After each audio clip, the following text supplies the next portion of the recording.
Unique দোয়া আছে, যেই দোয়ায় আল্লাহর কাছে আমার ক্ষমা, আমার মার্জনা, আমার চাহিদা, আমার রিজিক এগুলো কিছু চাওয়া হয় না।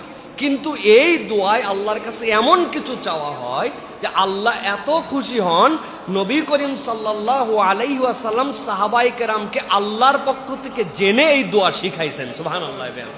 নবীজি বলছেন, তোমরা আল্লাহর কাছে বলো, আল্লাহুম্মা জাআলনি লাকা যাক্কারা, হে আল্লাহ আপনি আমাকে আপনার অধিক জিকিরকারী বান্দাদের মধ্যে অন্তর্ভুক্ত করে নেন। লাকা শাক্কারা, আল্লাহ কেবল শুকরিয়াকারী নয়, যে অনেক শুকরিয়া করে আপনার সন্তুষ্ট হয়ে গেছে তার মধ্যে অন্তর্ভুক্ত করে নেন। ইলাইকা আওয়াহা, আল্লাহ আপনার কাছে আমি কোমল হৃদয়ওয়ালা, যেই হৃদয়টা আপনার কাছে চাওয়ার সময় চোখে পানি চলে আসে, এরকম এক হৃদয়ওয়ালা আমাকে কবুল করে নেন।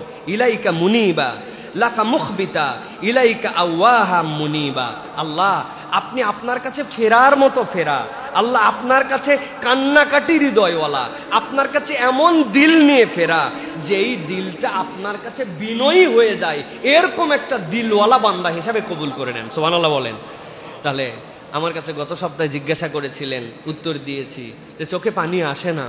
চোখে পানি আসার জন্য 4টা কৌশলের কথা বলেছিলাম, যে আল্লাহ রাব্বুল আলামিনের কাছে নিবেদিত বান্দা হতে হবে, তেলাওয়াতে তাদাব্বুর থাকতে হবে, আল্লাহ রাব্বুল আলামিনের কাছে আমি যেন ক্ষমা কেবল মুখ দিয়ে না চাই, দিল থেকে চাই, সেই রকম মন মানসিকতা নিয়ে যেতে হবে। আল্লাহ আমাকে তুমি কান্নার যোগ্যতা দাও, সেই যোগ্যতা আল্লাহর কাছে চাইতে হবে। কিন্তু পড়তে পড়তে দেখলাম নবী করিম সাল্লাল্লাহু আলাইহি ওয়াসাল্লাম আমাদেরকে দোয়াটাও শিখাইছেন। আসেন এই দোয়াটা আমরা নিজেরা শিখি, মুখস্থ করি এবং শেখার জন্য চেষ্টা করি। বলেন তো, আল্লাহুম্মা জাআলনি